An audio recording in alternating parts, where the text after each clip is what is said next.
Seja bem-vindo a mais um BRQ Connect, o videocast da BRQ, onde falamos com executivos do mercado sobre evoluções do dia a dia, de tecnologia e das próprias instituições e empresas que passam por aqui, os nossos parceiros. Eu sou Silvio Andrade, vice-presidente de Digital Transformation e sou um dos mais de 2.500 feras BRQ. Hoje nós estamos aqui para falar sobre a transformação digital e a centralidade do cliente dentro do setor de seguros. E eu estou com o Lucas Oliveira Barbosa, que é superintendente de seguros no Banco Itaú. Lucas, seja bem-vindo. Eu já vou emendar uma pergunta aqui para você olhando no geral para o setor de seguros, mudança regulatória, open insurance, o que vem de oportunidade de modernização do setor na sua visão? Legal, obrigado, muito feliz aqui com o convite, bater esse papo. A gente tem falado no mundo de seguros, e aproveitando toda a evolução do mercado, estando, por exemplo, no contexto de banco, seguros é mais uma forma de atender os nossos clientes. Então, a modernização acaba ajudando a gente surfar uma série de tendências.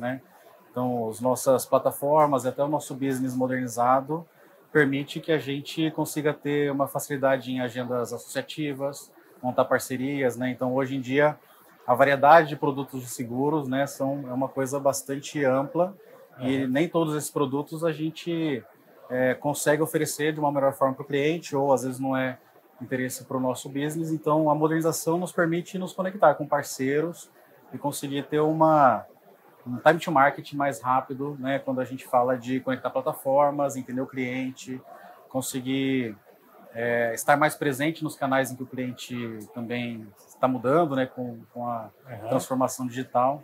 Então, acho que esses são os principais fatores. Lógico que quando a gente também pensa em plataformas modernizadas, a gente tem também uma escalada em segurança, em elasticidade, então a gente consegue atender também uma demanda crescente pelos acessos aos nossos produtos.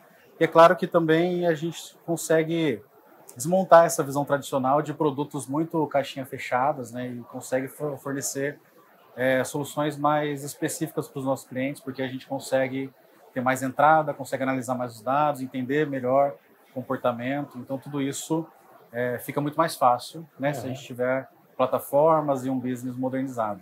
Entendi. E você acha que esse é o grande motivador, olhando a centralidade, a preocupação com o cliente, essa movimentação toda é olhando justamente para suas possibilidades de estar mais presente na vida do cliente? Perfeito. Quando a gente fala de centralidade no cliente, tem a ver muito com se colocar no lugar dele, e conseguir antecipar demandas, conseguir montar produtos à medida, conseguir estar presente com o cliente no momento que ele precisa. Então, seguros tem essa dualidade, tem um momento da venda em que a gente propõe uma parceria com o cliente, e tem um momento em que ele nos aciona, que ele precisa usar esse seguro. Então, isso também precisa ser encantador, desde o primeiro contato até o relacionamento mais duradouro. Então, é quando a gente muda essa perspectiva de um mercado tradicional que está o tempo inteiro oferecendo produtos para o cliente, quando a gente se coloca no lugar dele, tenta entender as necessidades, tenta se colocar no lugar dele, tenta perguntar e conversar com o cliente mesmo o que ele precisa, a gente passa a ter um papel de parceria, um papel de co-construção, muitas vezes, e isso faz parte da estratégia de onde eu venho, de onde eu trabalho, não só para seguros, mas para produtos de crédito, de investimento. Então, é um pouco dessa vantagem de ter um portfólio mais amplo também de produtos. Você consegue oferecer o produto certo, no momento certo, para o cliente certo, encaixando no contexto e com super contextualização de dados. Perfeito. Eu fico imaginando aqui, eu já passei pelo ramo de seguros, mas estando ligado a um banco e a potência que é o Banco Itaú, o volume de clientes, o volume de negócios é uma coisa incrível comparado com as independentes que não estão ligadas aos grandes bancos. Você acha que, para uma instituição do tamanho de vocês, é aqui que está a complexidade do que vocês fazem do dia a dia, essa preocupação passa também por essa questão do volume que isso representa, Nada ali é para pouca coisa, tudo é muito para muito. Sim. O volume é uma grande responsabilidade, então torna a nossa operação mais complexa, mas também nos dá uma infinidade de oportunidades, né? Então, a gente consegue conhecer nosso cliente não só no relacionamento com os produtos de seguros, mas todo o ciclo dele, desde quando ele abre uma conta, ou até, né, quando a gente tem alguns relacionamentos de cartonistas, na relação do crédito. Isso também nos dá uma série de possibilidades, né, de oferecer ali o que é mais adequado para aquele cliente naquele momento, né? Nem sempre uma abordagem padronizada, né, vai ser a melhor opção. E essa complexidade também, ela existe não só na variedade de produtos, mas também na variedade de segmentos que a gente atende. Então, desde a pessoa física, nas suas várias camadas de segmentações, pessoas jurídicas, empresas de atacado, e a gente consegue aproveitar também a oportunidade de ter ofertas integradas, né? Quando a gente fala, por exemplo, no mundo de empresas, se mistura um pouco, né, o conceito do APF com a PJ, e a gente tem tentado olhar para o cliente como um cliente único, um cliente que se relaciona com a gente em várias nuances, vários momentos da vida, da empresa. Então, no final das contas, isso tudo passa a ser oportunidades, né? Claro que a gente precisa aproveitar essa infinidade de dados que a gente gera, né? A gente precisa conseguir extrair valor e ler as informações e os insights que aparecem em todos esses pontos de contato que a gente tem com o cliente e depois transformar em produtação e transformar os nossos produtos para que esse atendimento seja muito mais adequado. Legal, né? E essa visão do cliente, acho que ele traz essa oportunidade de enxergar onde, né? Onde vocês podem fazer a diferença dentro desse processo. E olhando para a tecnologia, tem algum momento, algum processo em que você enxerga em que a tecnologia é mais chave aqui? Você tem um momento da aquisição, você tem um momento do uso. Como é que vocês priorizam aqui, né? Ou pelo menos qual é o seu olhar aonde a tecnologia pode aportar mais estratégia para o setor? Legal. Um fator acho muito importante na relação do cliente com o mundo de seguros é um pouco da transparência, né? Então, existe muita dúvida. O mercado ele é complexo, os produtos são complexos. A gente que trabalha ou já trabalhou com o tema, a gente demora anos, às vezes, para entender as nuances. E o nosso cliente, né, tem uma série de outras preocupações, ele não tem tempo para sentar e ler os detalhes. Então, eu acho que a tecnologia vem para ajudar tanto os nossos times comerciais, né, a entender esses produtos e a explicar esses detalhes para os clientes, quanto os próprios clientes de ter uma relação mais simples, né, mais acessível, que ele consiga entender mais fácil aquilo que ele está contratando, que ele consiga consultar, né, porque às vezes no momento de uma contratação, para um momento de uso, ou no momento em que ele lembra do seguro, às vezes passa muito tempo, então isso é super importante. Isso também é a centralidade do cliente, né, a gente ter essa transparência, né, na venda que há anos atrás, né, o setor ele é comumente lembrado como um setor que é um setor vendido e não comprado. Então, se a gente não tomar cuidado com essa relação, a gente pode causar certas confusões no nosso cliente. E uma série de tecnologias nos ajudam nisso, né? IA generativa, boas práticas no uso e consumo de dados, até a simplificação de jornadas digitais, né? Então, tudo isso gera um melhor entendimento para o cliente, o que, consequentemente, no momento de uso ou no momento de renovação, aquilo fica muito mais claro para ele, e aí, no final das contas, o que acaba valendo mais é o quanto a gente consegue ter o cliente como um parceiro, que o lifetime value seja mais longo, seja mais produtivo para a gente e para o cliente. Então, as tecnologias, no final das contas, ajudam a gente ter até uma nuance de hiperpersonalização, mas de ser super claro para aquele cliente o que ele está levando, né? E estar acessível, né? Estar à mão do cliente, os detalhes, não uma policy, um PDF em que ele vai ter que ler páginas e páginas, mas um processo, uma interface, uma interação que seja muito clara, para que não restem dúvidas, né? E é daí que surge uma série de desconfortos com o mercado de seguros, né? O cliente, quando ele precisa, ele descobre que uma determinada cobertura ele não contratou e fica super chateado com isso. A clareza, a transparência, ela aumenta a confiança, né? Claro. Porque eu sei exatamente o que eu contratei, exatamente o que eu tenho, que eu não tenho direitos dentro desse processo.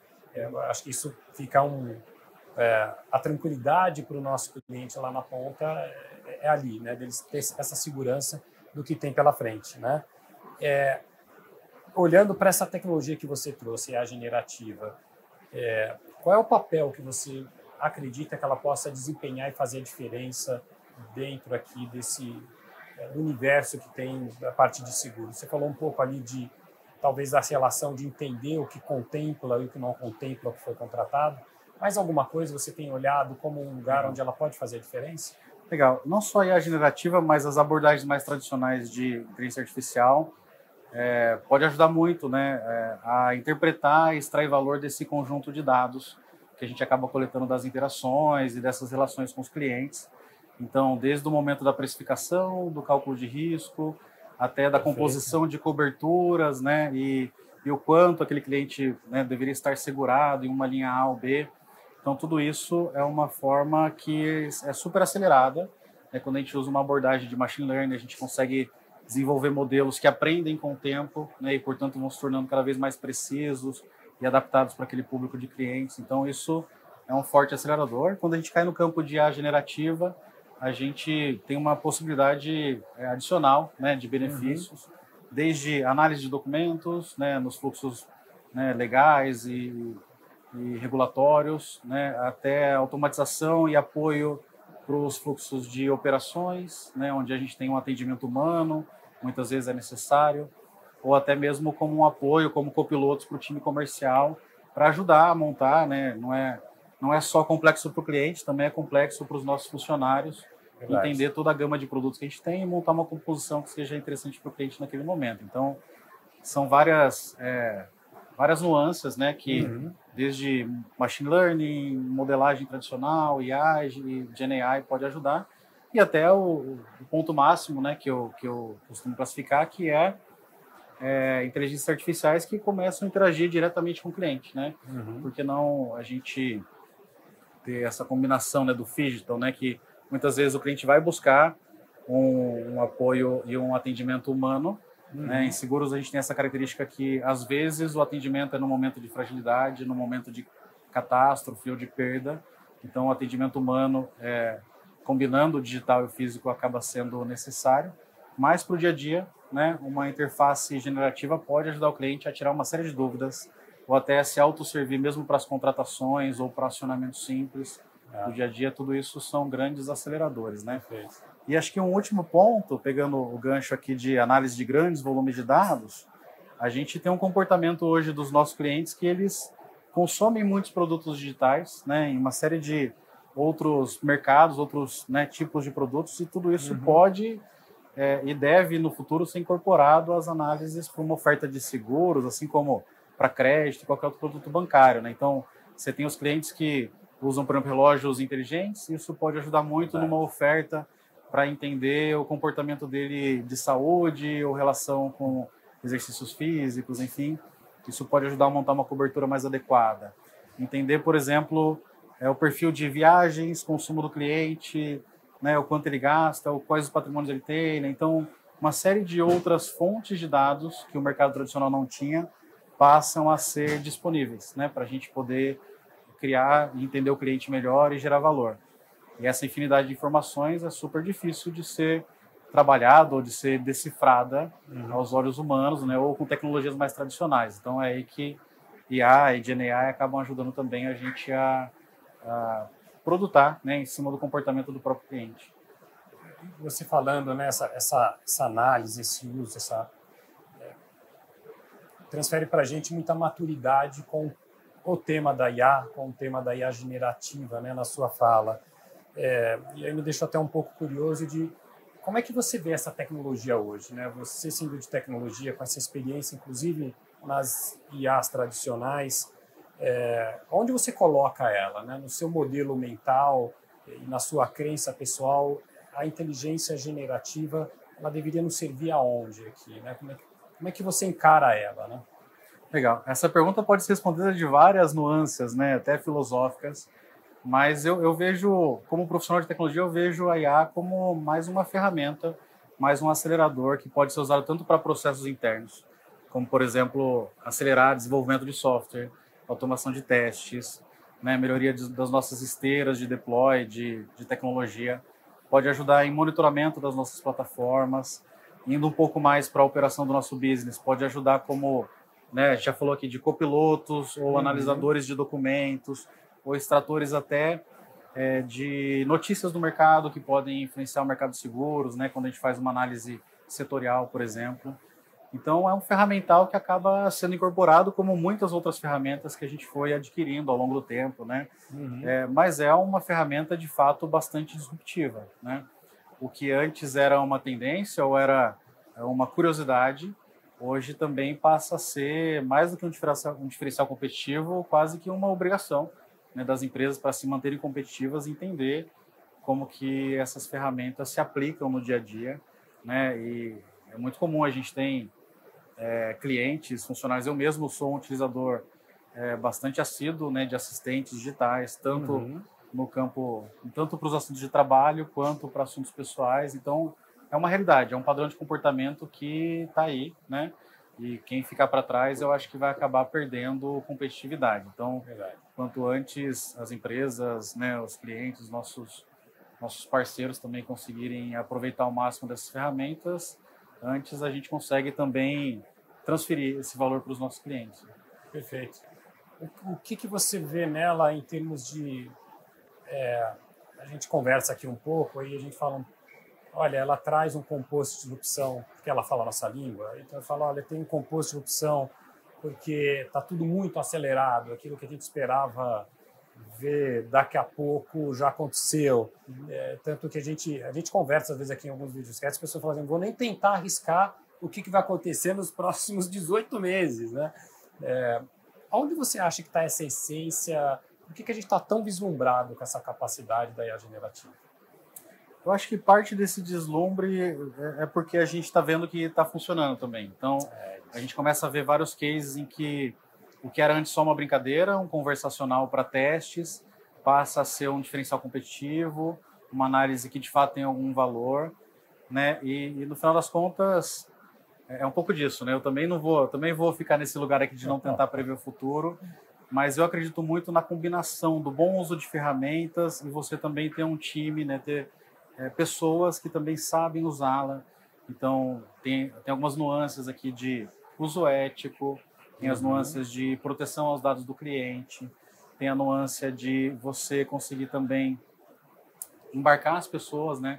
Os funcionários nossos que trabalham com tecnologia também serem capacitados e conseguirem usar a seu favor, né? Esse desenvolvimento com auxílio de copilotos ou mesmo as gerações que a gente tem mais automatizadas com GenAI. Então, eu acho que o futuro é um pouco as empresas entenderem onde extrair o melhor valor das várias ferramentas que estão à disposição. E, de fato, a janela de disrupção está cada vez mais curta, né? Então, essa semana eu estava com o meu time, a gente assistiu um vídeo de uns 30 anos atrás, na década de 70, mais ou menos, quando a gente começou a ter cartão de crédito, caixa eletrônico no Brasil. Então, fica claro, quando a gente olha para trás, né, o quanto o nosso consumidor, o nosso cliente era menos exigente, né, do que é hoje, porque ele não tinha muito comparativo, né, no mundo de tecnologia. E hoje os nossos concorrentes, do ponto de vista de...